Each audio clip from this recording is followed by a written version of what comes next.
ഉൽപ്പത്തി പുസ്തകം 22:9 വാക്യം നമ്മൾ വായിക്കുമ്പോൾ നമുക്ക് കാണാൻ കഴിയുന്നു, ദൈവം കൽപ്പിച്ചിരുന്ന ആ സ്ഥലത്ത് അബ്രഹാം മോറിയായിലെത്തി.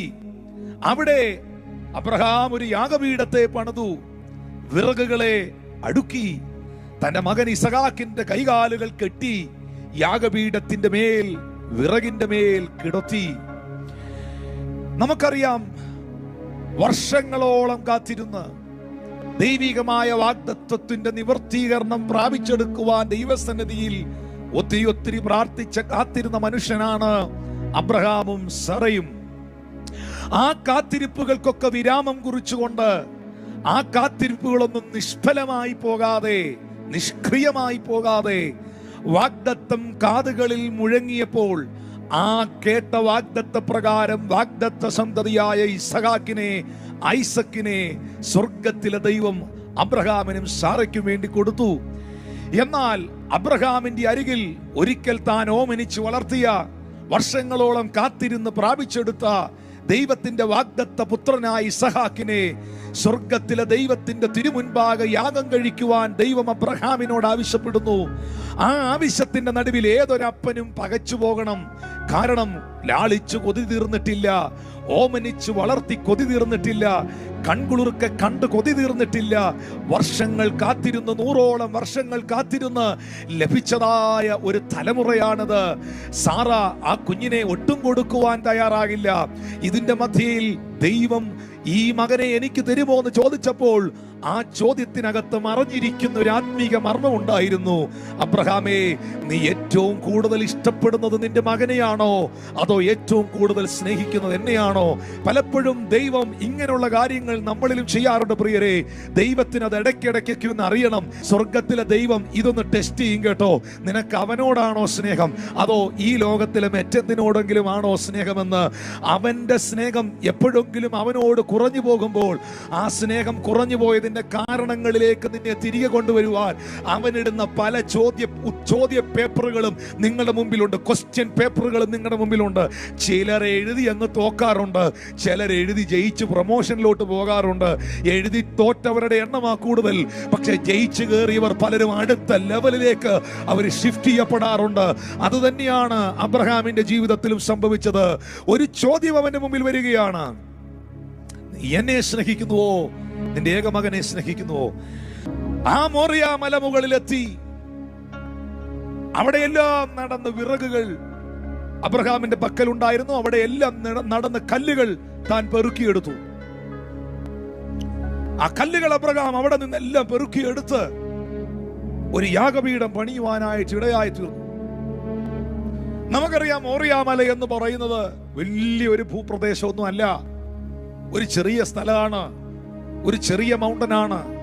ആ മൗണ്ടൻ മുഴുവൻ നടന്ന് അബ്രഹാം കല്ലുകളെ പെറുക്കിയിട്ടും മുൾപടർപ്പിന്റെ ഇടയിൽ സ്വർഗത്തിലെ ദൈവം അവന് വേണ്ടി കരുതിയിട്ടിരുന്ന കുഞ്ഞാടിനെ അബ്രഹാമിന് കാണുവാൻ കഴിഞ്ഞില്ല. പ്രിയപ്പെട്ടവരെ, ആ ആടിന്റെ കരച്ചിൽ അവന് കേൾക്കുവാനും കഴിഞ്ഞില്ല, ഒന്നും അവിടെ കാണാൻ കഴിഞ്ഞില്ല. ആട് കുരുങ്ങിക്കിടന്ന മുൾപടർപ്പിന്റെ അരികിൽ നിന്ന് വരെ ഒരു പക്ഷേ അബ്രഹാം കല്ലുകളെ പെറുക്കിക്കൊണ്ടുപോയി യാഗപീഠം പണിത് കാണാം. യാഗപീഠം പണിതു, കൊണ്ടുവന്ന വിറകുകൾ ഓരോന്നും അടുക്കി കയറ്റി. ഇതിന്റെ ഇടയിൽ മോനൊരു ചോദ്യം ചോദിച്ചായിരുന്നു, ഇസഹാക്ക്, അപ്പാ, വിറകും കത്തിയും തീയും ഒക്കെ കാണുന്നു, പക്ഷെ യാഗത്തിനുള്ള മൃഗം എവിടെയാണ്? ആ ചോദ്യത്തിന്റെ മുമ്പിലാണ് പത്രോസൊക്കെ ഇത് പറയുന്നതിന് മുൻപേ അബ്രഹാം വിളിച്ചു പറഞ്ഞത്, യഹോവാ കരുതിക്കൊള്ളും, യഹോവാ ഇരേ, ദൈവം കരുതിക്കൊള്ളും. ആ യാഗപീഠത്തിന്റെ മുകളിലേക്ക് ഇസഹാക്കിനെ അബ്രഹാം എടുത്തു കിടത്തി. ഇനിയാണ് ശ്രദ്ധിക്കേണ്ടത് അതിന്റെ 11-12 വാക്യങ്ങൾ. ഉടനെ യഹോവയുടെ ദൂതൻ. ആ ഉടനെ യഹോവയുടെ ദൂതൻ എന്ന് എഴുതിയിരിക്കുന്നതിന് മുൻപ് ഒരു സംഭവമുണ്ട്. വിറകുകളെ അടുക്കുമ്പോൾ, ശ്രദ്ധിക്കുന്നവർ, എന്നെ കേൾക്കുന്നവർ ഇതൊന്ന് ഏറ്റെടുക്കണം. കല്ലുകളെ പെറുക്കി യാഗപീഠം പണിയുമ്പോൾ അബ്രഹാമിനോട് ദൈവം ഇടപെടുന്നില്ല. വിറകുകളെ അടുക്കുമ്പോൾ അബ്രഹാമിനോട് ദൈവം ഇടപെടുന്നില്ല. ഇസഹാക്കിന്റെ കൈകാലുകൾ കെട്ടി വരിഞ്ഞു മുറുക്കി അതിന്റെ മുകളിലോട്ട് എടുത്ത് കിടത്തുമ്പോൾ ദൈവം അബ്രഹാമിനോട് ഇടപെടുന്നില്ല.